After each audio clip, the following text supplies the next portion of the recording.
मित्रों, आप सबने छठ पूजा के बारे में तो सुना ही होगा।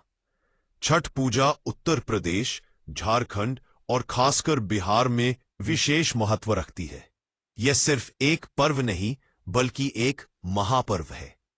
आज के इस वीडियो में हम जानेंगे छठ पूजा की विधि, नियम और कथाएं, और आखिर क्यों इसे इतना पवित्र और फलदायी माना गया है। तो बने रहिए हमारे साथ। नमस्कार, आपका स्वागत है छठ पूजा का महत्व और समय। छठ पूजा 4 दिनों तक चलने वाला एक पर्व है जो नहाए खाए से शुरू होकर डूबते और उगते हुए सूर्य को अर्घ्य देने के बाद समाप्त होता है। यह पर्व साल में 2 बार मनाया जाता है। पहली बार चैत्र शुक्ल पक्ष की षष्ठी को, जिसे चैती छठ कहते हैं, और दूसरी बार कार्तिक शुक्ल पक्ष की षष्ठी को, जिसे कार्तिक छठ कहते हैं। छठ व्रत का मुख्य उद्देश्य है पारिवारिक सुख समृद्धि, संतान सुख और मनोवांछित फल की प्राप्ति। विधि और नियम। छठ पूजा में व्रती बहुत कठोर नियमों का पालन करते हैं। यह व्रत निराहार और निर्जल होता है। 4 दिनों की मुख्य विधि इस प्रकार है।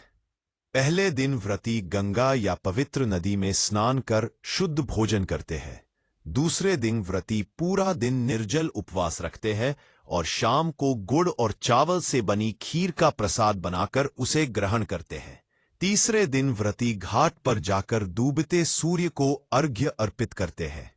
चौथे दिन प्रातःकाल उगते सूर्य को अर्घ्य दिया जाता है और व्रत का समापन होता है। इन दिनों में व्रती पूर्ण शुद्धता, सात्विकता और संयम का पालन करते हैं।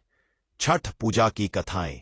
त्रेता युग की कथा, राम और सीता। सबसे पुरानी कथा त्रेता युग से जुड़ी हुई है। जब भगवान श्री राम रावण का वध कर माता सीता के साथ 14 वर्ष का वनवास पूरा करके अयोध्या लौटे तो उनके सामने एक दुविधा खड़ी हुई। रावण ब्राह्मण कुल का था और उसका वध करना ब्राह्मण हत्या माना गया। इस पाप से मुक्त होने के लिए ऋषि मुनियों ने श्री राम को राजसूय सूर्य यज्ञ करने की सलाह दी। इस यज्ञ की व्यवस्था के लिए मुग्दल ऋषि को आमंत्रित किया गया। मुग्दल ऋषि ने गंगा जल से भगवान राम और माता सीता का पवित्रीकरण किया और उन्हें षष्ठी तिथि को सूर्य देव की उपासना करने का आदेश दिया। तब प्रभु श्री राम और माता सीता ने 6 दिन तक सूर्य देव की विधिवत पूजा अर्चना की और 7वें दिन उगते हुए सूर्य को अर्घ्य अर्पित कर उनका आशीर्वाद प्राप्त किया। इसी घटना को छठ पूजा की परंपरा की शुरुआत माना जाता है। द्वापर युग की दूसरी कथा, द्रौपदी और पांडव। दूसरी कथा द्वापर युग की है जो महाभारत से जुड़ी हुई है। जब पांडव द्यूत क्रीड़ा जुए में अपना पूरा राजपाट हार गए तो वे अत्यंत दुखी और निराश हो गए थे। द्रौपदी भी इस विपत्ति में उनके साथ थीं। महाभारत के युद्ध के समय द्रौपदी ने भगवान सूर्य की आराधना करने का संकल्प लिया। उन्होंने कठोर व्रत रखा और षष्ठी माता की उपासना की। इस कठिन तपस्या से प्रसन्न होकर सूर्यदेव और छठ माता ने द्रौपदी को आशीर्वाद दिया। उनके आशीर्वाद से पांडवों की खोई हुई शक्ति वापस आई और अंततः महाभारत युद्ध में उन्हें विजय प्राप्त हुई। तभी से यह माना जाता है कि छठ माता और सूर्यदेव की पूजा से संकट दूर होते हैं और जीवन में विजय तथा समृद्धि प्राप्त होती है। तीसरी कथा राजा प्रियव्रत। तीसरी कथा बहुत मार्मिक है और यह राजा प्रियव्रत से जुड़ी हुई है। राजा प्रियव्रत की कोई संतान नहीं थी। वे हमेशा यही सोचकर दुखी रहते थे कि उनके बाद उनका विशाल राज्य कौन संभालेगा।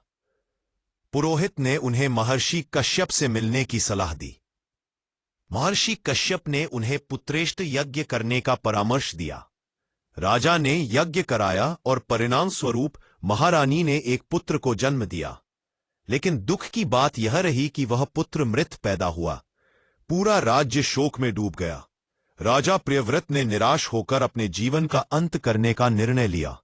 वे समाधि में बैठ गए और देवताओं से प्रार्थना करने लगे। तभी आकाश से एक दिव्य प्रकाश प्रकट हुआ। वह प्रकाश स्वयं षष्ठी देवी का था। देवी ने कहा, मैं इस संसार के सभी प्राणियों की रक्षा करती हूं। फिर उन्होंने मृत शिशु को स्पर्श किया और वह बच्चा जीवित हो उठा। राजा की आंखों में आंसू थे। उन्होंने प्रण किया कि इस अद्भुत चमत्कार की याद में वे हर वर्ष इस व्रत का आयोजन करेंगे। तभी से छठ पूजा का आरंभ हुआ और यह परंपरा आज तक जारी है। मित्रों, ये थी छठ पूजा से जुड़ी विधियां, नियम और पौराणिक कथाएं। छठ माता और सूर्य देव की कृपा से हर भक्त की मनोकामना पूर्ण होती है। अब मैं आपसे पूछना चाहता हूं, छठ पूजा में आप लोग और क्या करते हो जो मैं बताना भूल गया हूं? अपना जवाब कमेंट में लिखिए। अगर यह वीडियो आपको अच्छा लगा हो तो इसे लाइक और शेयर जरूर करें और चैनल को सब्सक्राइब करना न भूलें। जय छठी मैया की।